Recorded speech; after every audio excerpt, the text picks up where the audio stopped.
এবং এখানে আমাদের স্থানীয় ইউনিয়ন আমাদের যে থানা কমিটি ওনারা আজকে একটি একসাথে ইফতার করার কর্মসূচি আয়োজন করেছেন। যারা এই আয়োজনের সাথে ছিলেন সকলকে ধন্যবাদ। এবং আমরা এভাবে আমাদের প্রত্যেকটি থানায় এবং প্রত্যেকটি ইউনিটে আমরা ইফতার কর্মসূচি আয়োজন করছি, যাতে আমাদের সোসাইটির এমন কেউ না থাকে যে ইফতার করতে পারবে না বা ইফতার থেকে বঞ্চিত হোক, সেটা আমরা চাই না। সেই জায়গা থেকে আমরা পুরো ঢাকায় বিভিন্ন ধরনের কর্মসূচি নিচ্ছি, ইফতার এবং বিভিন্ন জায়গায় সেহরির কর্মসূচি নিচ্ছি। তারই অংশ হিসেবে আজকে শ্যামপুর থানা এই ইফতার প্রোগ্রামটি আয়োজন করেছে। আগামীকাল আপনারা জানেন আমাদের জাতীয় নাগরিক পার্টির প্রথম প্রতিষ্ঠা বার্ষিকী। আমরা বিগত একটা বছর অনেক চড়াই উতরাইয়ের মধ্য দিয়ে অনেক ঘটনাবহুল একটি বছর আমরা পার করেছি এবং বাংলাদেশের ইতিহাসে প্রথম কোনো রাজনৈতিক দল গঠিত হওয়ার এক বছরের মধ্যে প্রতিষ্ঠিতভাবে সংসদে তৃতীয় সংখ্যাগরিষ্ঠতা নিয়ে এবং ভোট শেয়ারেও তৃতীয় অবস্থান নিয়ে প্রতিষ্ঠিত হয়েছে এবং সংসদে আমাদের 6 জন প্রতিনিধি গিয়েছেন এবং মাত্র এক বছরের ব্যবধানে আমাদের রাজনৈতিক অর্জনের সংখ্যাটাও কম না। আমরা বিভিন্ন গুরুত্বপূর্ণ রাজনৈতিক বিষয়ে পজিশন নিয়েছি এবং বাংলাদেশ দেখেছে যে সেই পজিশনগুলি বাংলাদেশের জন্য ভালো ছিল এবং পরবর্তী অন্যান্য রাজনৈতিক দলও সেগুলোকে অ্যাকনোলেজ করেছে।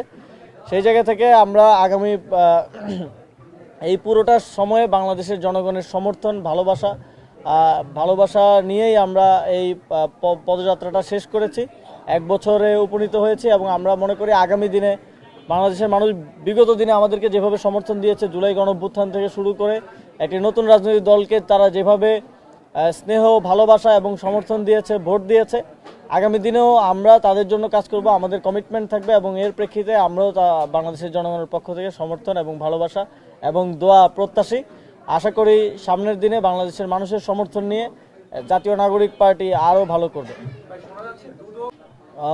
আমার জানা মতে মামলা না, দুদকে কিছু অভিযোগ গেছে। আজকে আমিও সংবাদ মাধ্যমে দেখলাম যে দুদকে কোনো একজন ক্রিকেট প্লেয়ারের ভক্তরা গিয়ে মব তৈরি করে সেখানে অভিযোগ দিচ্ছেন।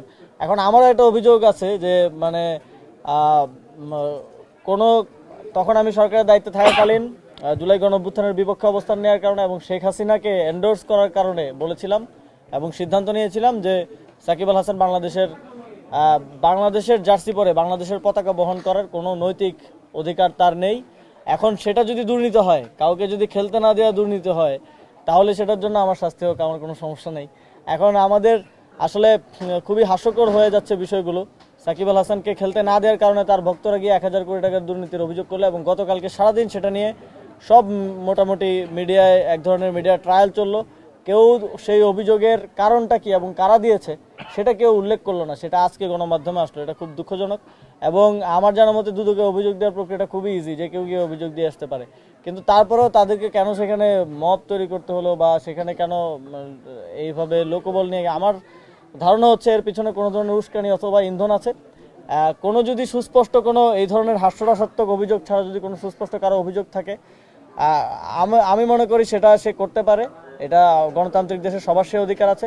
কার যদি আমার থেকে কোনো কিছু জানার থাকে, আমিও সেটা স্পষ্টভাবে, এখানে গোপনীয়তার কিছু নেই, সেটা স্পষ্টভাবে বলার জন্য প্রস্তুত আছি এবং সহযোগিতা করতে প্রস্তুত আছি। দিক থেকে আমাদের এই জোট ছিল একটা কৌশলগত নির্বাচনী ঐক্য। তবে এনসিপির রাজনীতি সবসময় আমরা বলেছি যে আমাদের ডিস্টিংক্ট কিছু নেচার অ্যান্ড ফিচার আছে এবং সেগুলো নিয়েই আমরা আমাদের রাজনীতিটা করব। এবং আপনারা আমাদের নির্বাচনী প্রচারণায়ও সেটা দেখেছেন আশা করি।